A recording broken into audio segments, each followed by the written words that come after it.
Lacrosse community. My name is Ryan Berns. I'm the founder of the Lacrosse Leadership Institute. It's our mission to empower all those that love lacrosse, to recognize the skills you gain from the sport, to ultimately live your best life possible. Today, we're so fortunate to be joined by Geffrard. He's out in California, making a huge impact in the community, giving some kids an opportunity to play when they may not have been given that opportunity in the past. Before I share too much about Nes, though, I'm going to pass it over to you, Nes, so that you can share a little bit more about your lacrosse background, how you got involved, where your journey's taken you to ultimately where you are today. Okay, so my journey started in Hempstead, New York. We moved out from New York City area. I was living with my uncle because we were just looking for a quieter life, something more simple, less drama and action going on.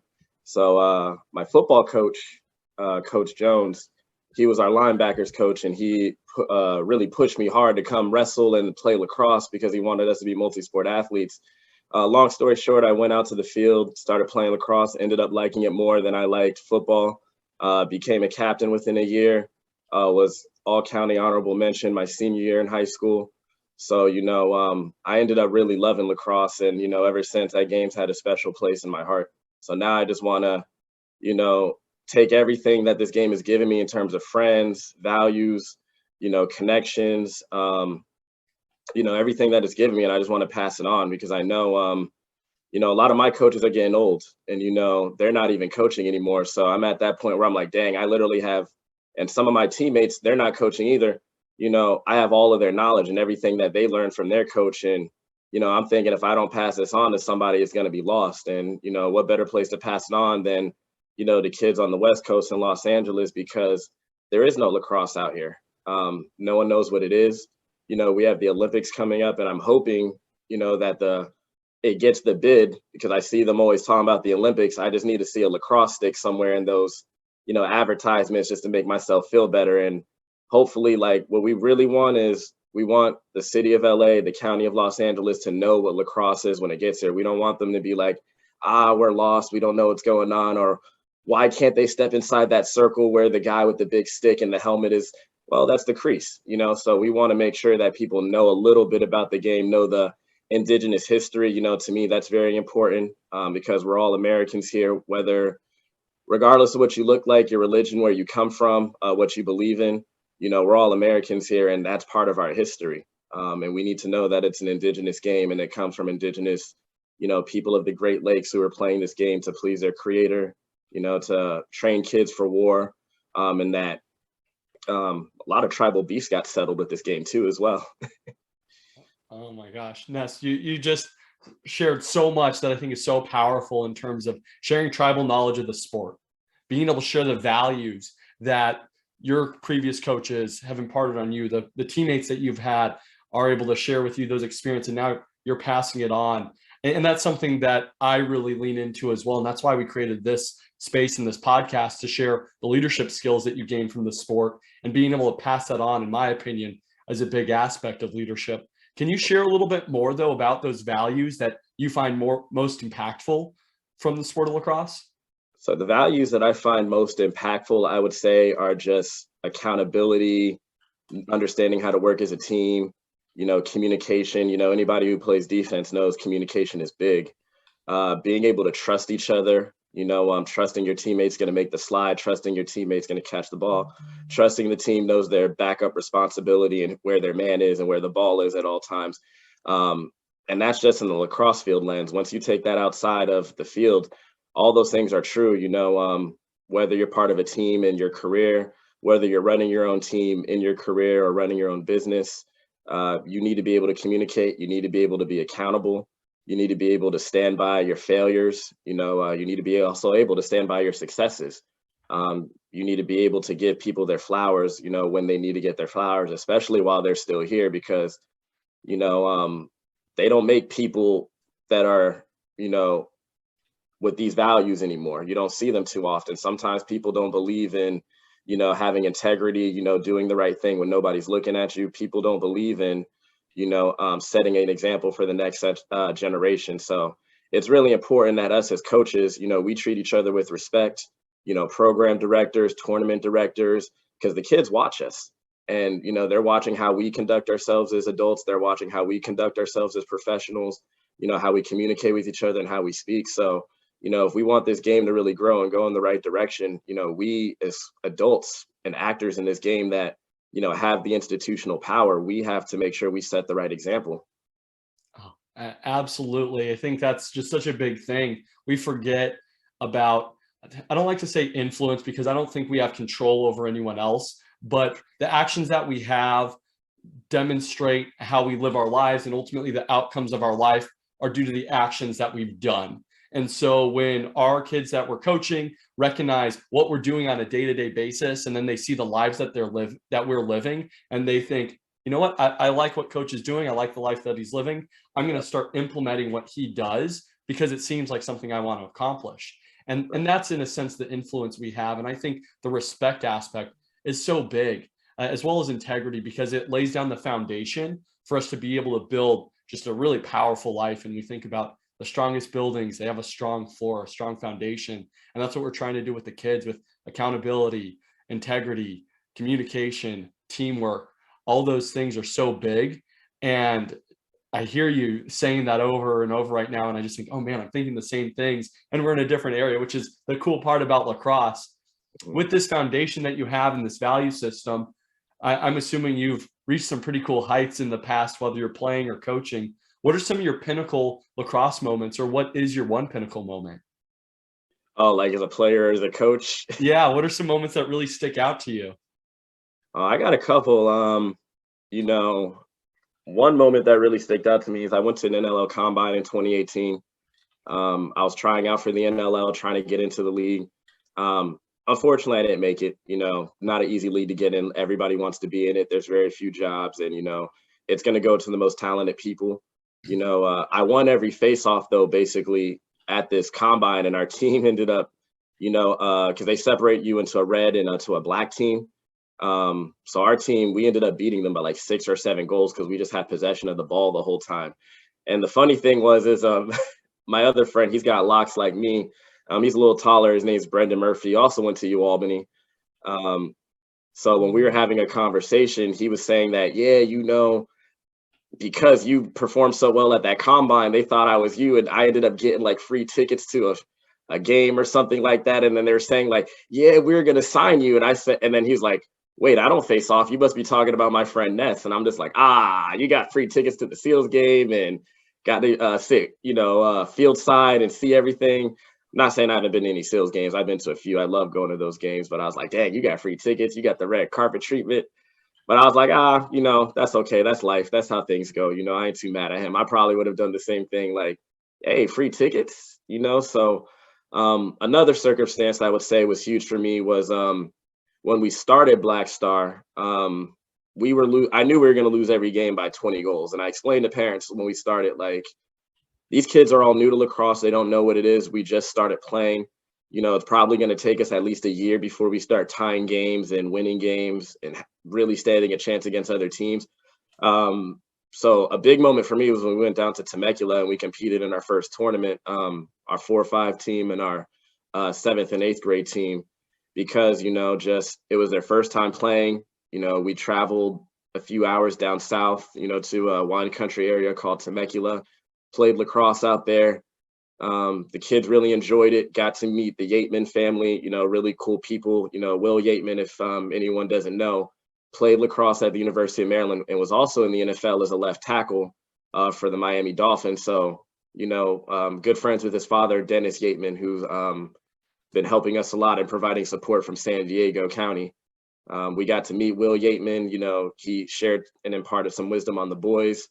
And, you can't take things like that for granted, especially that type of mentorship, because it's not every day you get to meet someone who was a former NFL player, played lacrosse at a very high level at probably one of the most legendary, institutions, the University of Maryland.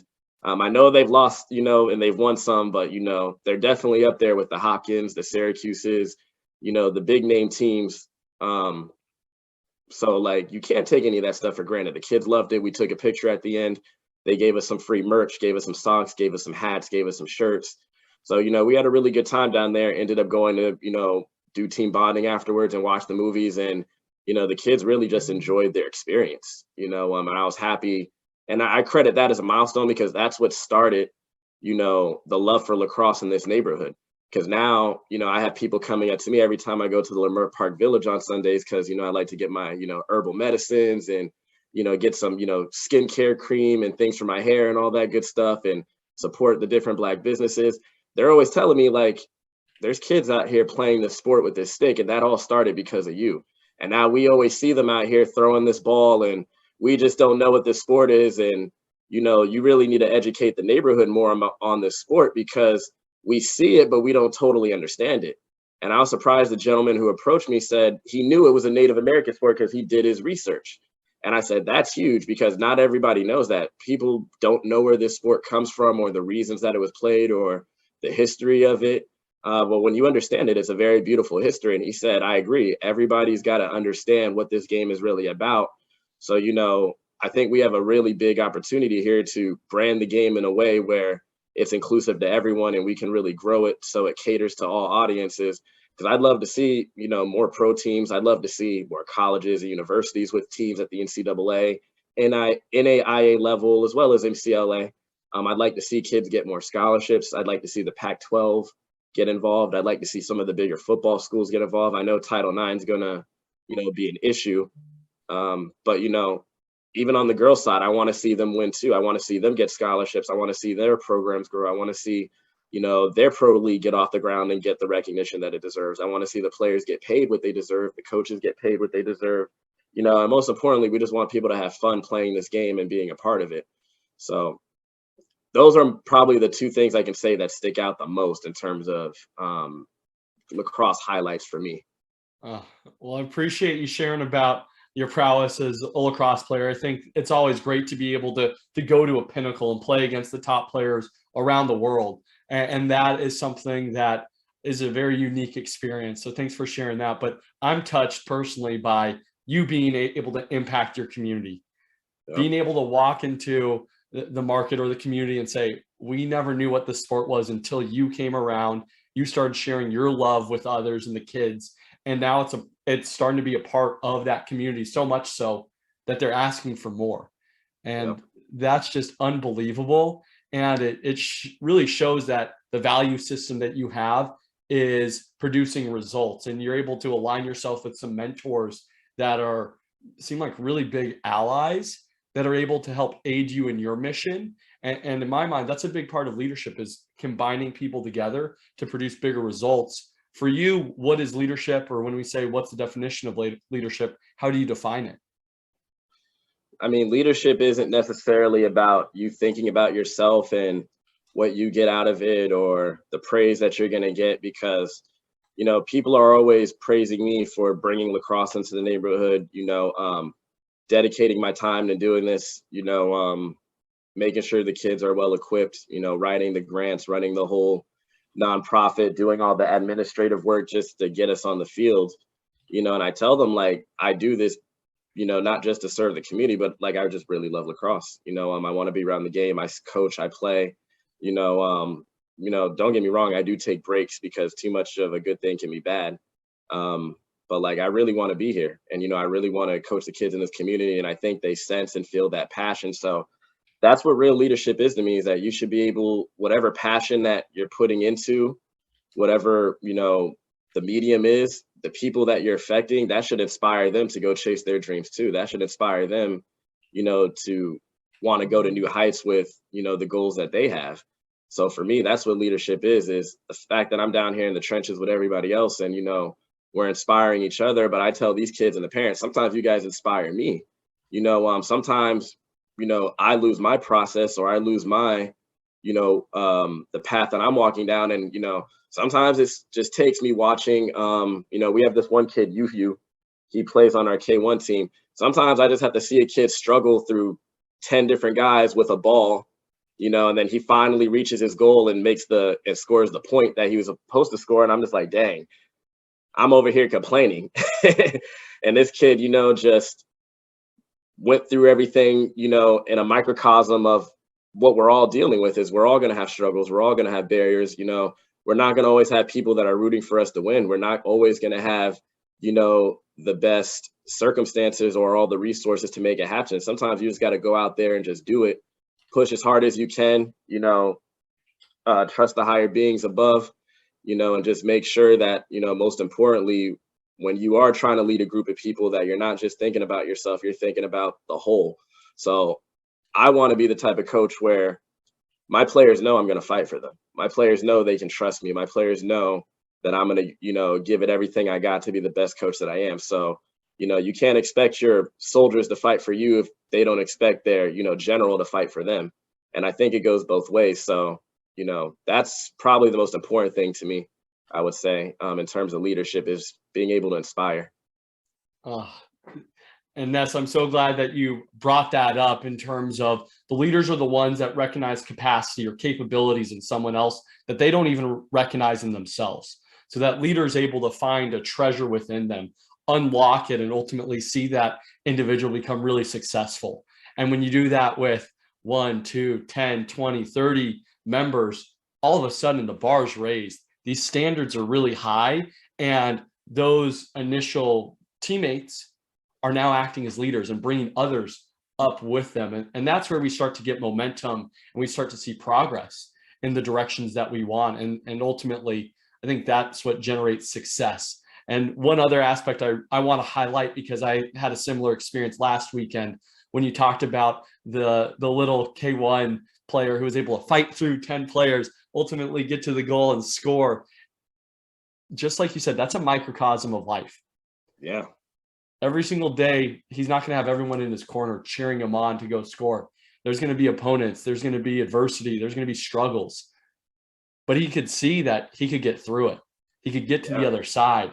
And we all face different challenges in life. And I think lacrosse makes it I say it's a fun way to learn life lessons. And it's in an environment that's safe, because at the end of the day, it's really a game, and it's a fun thing to do.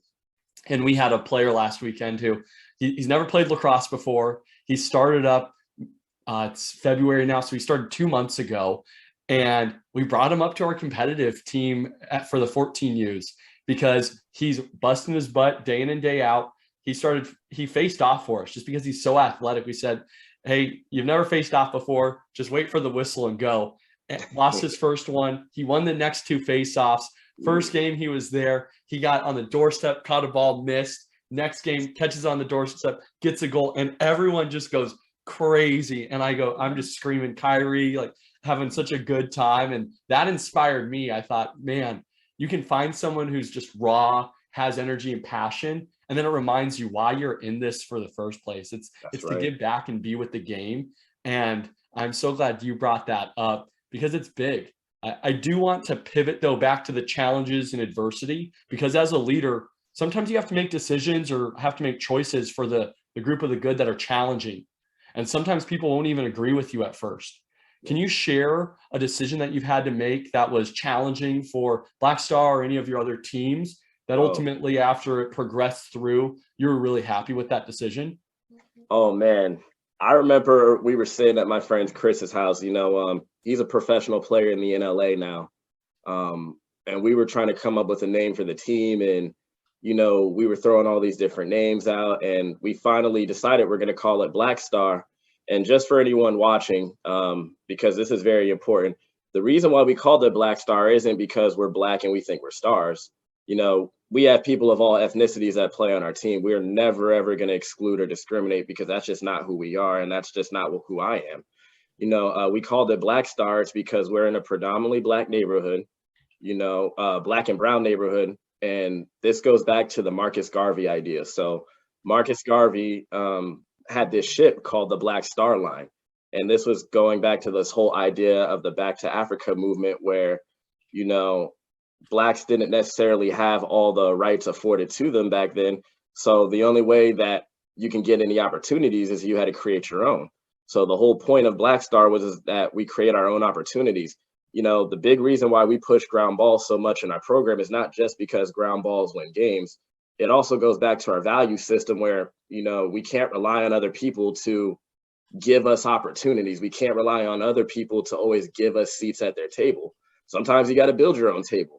And sometimes you just got to create your own opportunities. So you know, when I talk about we have to dominate the ground ball game, what I'm trying to teach the kids is on the field, you got to create your own opportunities. Off the field, you got to create your own opportunities. I've gotten backlash for the name being Black Star. And, you know, I stuck with the name because I really believed in the values that Marcus Garvey was trying to teach our community, you know. And the reason why I got backlash from it is because people were saying the same reason why I don't like Harlem lacrosse. You know, if it looks like it's only helping the Black community, and you know, we should take advantage of racial integration and the advantages that come with it. But you know, I had to explain to the gentleman, you know, who said that to me, just like, well, listen, you live in a neighborhood that is called Black Beverly Hills. I know you see the sign on Slauson every time you drive by it. You know, I'm not saying that you're wrong in what you're saying, but I am saying that you have to understand that, you know, when George Floyd died and, you know, we were in a pandemic and all the BLM things were going down and Ahmaud Arbery and, you know, RIP. And, you know, you want to also think about the other people who were victims of, you know, police violence or anything racially motivated. You know, everybody in the country was up in arms. And, you know, I'm over here thinking like, reason why we don't exclude anyone is because did we not learn anything when all this stuff went down? You know, I want to set a better example for the next generation. So yes, we do cater to Black and brown neighborhoods because if you look at the system of youth lacrosse in California, and this goes for NorCal and SoCal, all over the state, most of the teams are by the beach. And the reason why that is because I totally understand why is the coaches are coming from the East Coast, Midwest, and they want to live by the beach. And the other thing is there's a lot of money by the beach. So it might be easier to start a lacrosse program over there. So a lot of the neighborhoods that are inland that are more diverse, they get neglected. So we're the only lacrosse team on this east side of the 405 freeway, south of the 10 freeway. You know, most of the teams are west of the 405 freeway. There's about 6 or 7 or 8 youth programs over there alone, and they all like, you know, are going for the same target, you know, cities and areas. We don't have any competition because we're the only inland team. We're probably the furthest inland team. We're so close to USC and the Coliseum that, you know, we're able to pull kids from Compton. We're able to pull kids from East LA. We're able to pull kids from Bell Gardens, you know, and some of these places have never had a kid play lacrosse, period, because it's still new out here. And that was probably like one of the most challenging things is everyone was saying, you can't call it this. People are going to take it the wrong way. And, you know, I always said like, well, what about legacy lacrosse? You know, when we talk about marketing and, you know, what these logos and branding make people feel when they look at it, legacy lacrosse, if I looked at that when I was 16, I'd be like, that's not for me because I'm not a legacy kid. My father didn't go to Harvard, Princeton, Yale, and I'm not, you know, a legacy student, you know, so there's no legacy. I'm starting a legacy right now. I'm the first one to be doing it, you know, or if I look at teams like the Rebels and, you know, maybe they have colors that are close to a Confederate flag, that might not be something that caters to me either. Not saying that's something I'm saying you shouldn't have as a team. You brand your team with whatever you want to brand it because I mind my business, you mind your business, I stay in my lane, you stay in your lane, you know, but when I did Black Star and we did the logo and we were talking about the name, I wanted people to look at it and be like, my kid is supposed to play here. This is a place where we belong. And you have to understand that comes from my lacrosse experience on Long Island because, you know, when I went to Nassau Community College, and I'm not saying anything bad about the coaches or the program, but they didn't let Black players or any player for that matter wear do-rags. You know, I remember our coach gave us such a hard time about that, gave us a hard time about hairstyles, gave us a hard time about different things that just were applicable to our culture. So I always joke with the parents, hey, you know, if you're ever late to practice because your daughter is, you know, her hair appointment's going longer than it should be, we're not going to use that against you. We're not going to act like that's not something we deal with. You know, if your son afro is, you know, very wild that day, you know, not a big deal. I got extra do-rags, you know, in the goalie bag. So when we have to put him in the goal, we throw that on and the helmet slips right on. So, you know, back then when we were playing, you know, and I know like we want all these things to happen, but we've come such a long way in the game of lacrosse when it comes to race relations, you know, diversity, inclusion, everybody liking each other, respecting each other, everybody learning more about each other's culture. We've come a very long way. because I still remember like there were certain things you just couldn't do back then. You couldn't have do-rags, coaches, would say things about your hairstyles, and it wasn't every coach, obviously, but, it was some coaches, and I dealt with it mainly at Nassau Community College, not saying anything bad about the coaches. They were still good coaches. They knew what they were doing. I learned a lot of great wisdom was imparted, but there was always that cultural disconnect because they just couldn't accept us for who we were or understand, that these are things in our community. We're not wearing the do-rags because we want to portray this thuggish mentality in your eyes. We're wearing it because we have waves in our hair and we're trying to preserve our waves and we don't want our helmet to ruin our waves. Or, maybe in my case, because I have so much hair, I'm trying to just keep the sweat out of my eyes so I can see where the ball is, but like, if you don't ask those questions, you don't know. If you just assume that we're trying to cater to just the hip hop stereo, no, it's actually deeper than that. I just want to keep the sweat out of my eyes. And my friend over here just wants to keep the waves in his head. You don't see him brushing his hair before practice, after practice all the time, just so he can keep his waves fresh. So that was one of the biggest cultural disconnects. And, now I told myself as a coach, I would never do that to a kid. And I would never make anyone feel like they're not supposed to be here or not be proud of where they come from or what their identity is or, what they represent. So, that's just part of the growth process. I like to think we get better every year. This Gen Z, they're probably the most diverse generation and they're probably going to be the smartest generation. So these kids know when you're being authentic, they know when you're being genuine, and they know when you're not. So we have to be the truest versions of ourselves, or they're never going to trust us as adults or coaches or mentors. Well, that's so much in that, especially ending at such a high point in terms of being authentic as coaches. And we take all our previous experiences and we relate it to ourselves and we say, hey, did the previous leaders we have, previous coaches, parents, community members, did they do things that we like, not like? How are we going to impact that next generation, or how am I going to live my life moving forward? And I love to hear how inclusive you are with everything and the Black Star meaning, because frankly, it's big for the community to understand why you created this. And I think the fundamental aspect of being resourceful, creating your own opportunities, that's something that is amazing in my eyes, because no matter what you're doing, there's personal accountability. You have to be the reason why you're successful or not. That's right. Some people, again, get a seat at that table. Some people don't.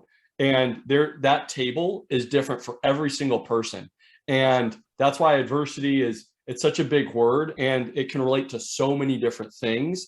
And personally, I want to be supportive of everyone. I think that everyone should be able to live a full life and really embrace whatever they're trying to accomplish. And as friends, family, loved ones, we should give them our hearts and support them however we can. And that's right. The biggest thing. And we see you bringing that, Nes, to your community, and that's contagious. And the ripple effects are just massive, because now the experiences you had in college affected you, so that now you're coaching the next generation who will coach the next generation. And now it's affected me as well, because I understand the aspect of do-rags for folks that have the afros, waves, long hair. I can understand why you'd have it. And in our community, we don't really have that. No one's brought that up, and it's never been a concern or anyone said anything. And it's something that frankly, I just haven't even thought about, but I'm really glad that you brought it up, because this is more of our own journeys and everyone in this community to empathize, understand where other people come from, because I think we all want to be better. I think society wants to do better, whether it's just a little bit or a lot. And so that's huge. And Nes, I know we're wrapping up on time here, but I can't thank you enough. Can you share any last thoughts you have about lacrosse or leadership with us right now? Well, last thoughts are, that's why dialogue is important, and we just have to talk to each other, because if we just sit here and just look at the TV, look at our social media feeds, and we can't go outside and talk to our neighbor, we're not going to learn anything. So, if coaches are watching this, players are watching this, I encourage you guys to have dialogue with, community members that you might not know too much about their history, background, or culture. The last thing is if you can't get a seat at the table, just build your own table. Obviously, action's going to reflect leadership, and, just don't give up. Sometimes people are going to like I said, say no. There's going to always be barriers and adversity and things going on, but you can't let that stop you. If you're really passionate about something, just go get it, by any means necessary. Write it down on a piece of paper, have a plan, have a final goal, have steps to get to that plan, and then really just try to manifest everything that was in your brain and on that paper into reality. Buildings just don't get built. Somebody has to decide what they look like. Someone has to decide where every brick goes, where the kitchen's going to be, how many rooms it's going to have, how many doorknobs it's going to have, how many doors it's going to have. All those things have to get decided. So nothing just happens. It starts in your head, then you got to bring it out into reality. And I know it's a crazy concept, but it's something that can be done by anybody, in any industry, in anything you want to do or you're passionate about. Just make it happen. The last thing I would say, final thoughts about leadership, anything in my mind that I'm thinking of? No, that's it really. Well, Nes, oh my gosh, you bring so much to the table, and you're sharing that with your team right now. The aspect of being able to actually visualize what your goals are and write it down, have a strategy, have a plan, bring others to help you. I think you mentioned the mentors that you have previously. That's big.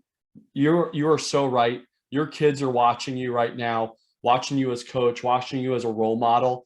And by you sharing this and living your life this way, there's no surprise to me why you've been successful and why you've been able to compete at an extremely high level, because I'm sure you've been like this for a while, but now you're making that impact. And I think in 10 years, you see what impact that had on the kids that have been doing this time after time after time.